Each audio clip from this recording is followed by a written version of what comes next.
Hey guys, welcome to Tuesday Talks with the Green Bay Doulas. I'm Emily Jacobson. So today I wanted to talk about C-section recovery. I know we have had videos in the past about recovery from a vaginal birth, but what does recovery from a C-section look like?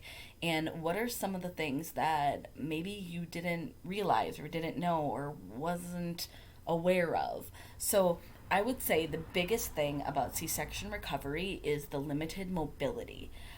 When you have a C section, the ability to move side to side like this using your ab muscles is not something you're able to do right away.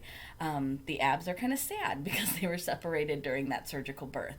And they do come back, but at first it is hard. So some women feel that they are powerless in a sense because their baby is literally sitting next to them and they're unable to take this arm, reach across to pick up baby. You would have to pick up baby with one arm and bring baby. So some people do feel a little powerless or a loss of control with that.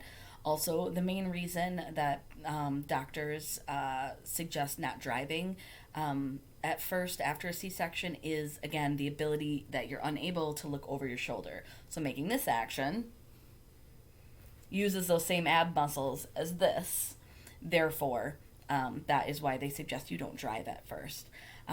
Coughing, laughing, sneezing, railroad tracks. You really want to hold your incision site when that happens. Not to say that it's going to explode and everything's going to go crazy, but sometimes it's just more comfortable to have that kind of pressure when having those coughing, sneezing, those bumps in the road, as you would say. Another thing that's really hard for some people that nobody really talks about, and this was the one thing that I hated after my C-section, is the scar tissue as it's healing. If you ever get like the shivers, or you go out at night and you're like, ooh, it's really chilly out, and you kind of just get a shiver through your body, that shiver also goes through your scar tissue. And I hated that feeling. But I want to remind people that that is not a forever feeling. You do sometimes lose sensation about an inch above or an inch below your C-section as the nerve endings are reconnecting and rehealing. So that is a temporary thing, but a lot of people are like, I didn't realize that that one was going to happen. Going back to what you may experience after your C-section is you may feel really sore.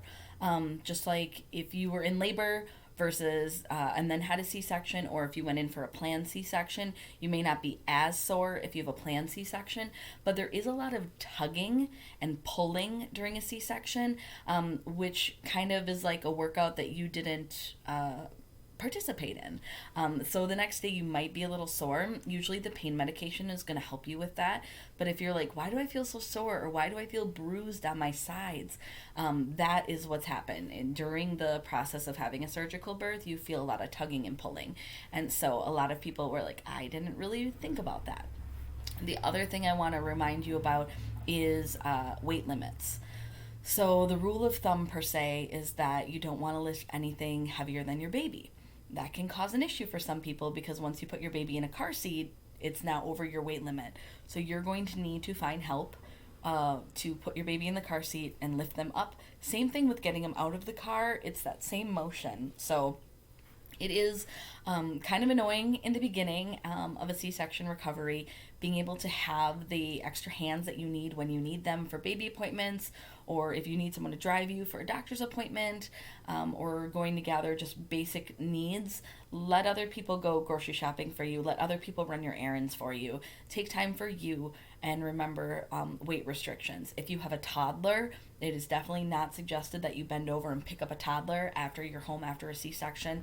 So really having proper language with your little ones of, mommy can't pick you up, but let mommy sit down and you can absolutely sit next to me, would be some really good language for them in helping understand that you just can't pick them up right now, but that doesn't mean they can't get cuddles. So giving you that space to be able to do that is really helpful as well. So I hope these tips and tricks have helped with different ideas and how to work through recovery from a surgical birth. And if you have any ideas or tips that worked for you, please let us know. So this is what I got for this week. I'll see you guys later. Bye.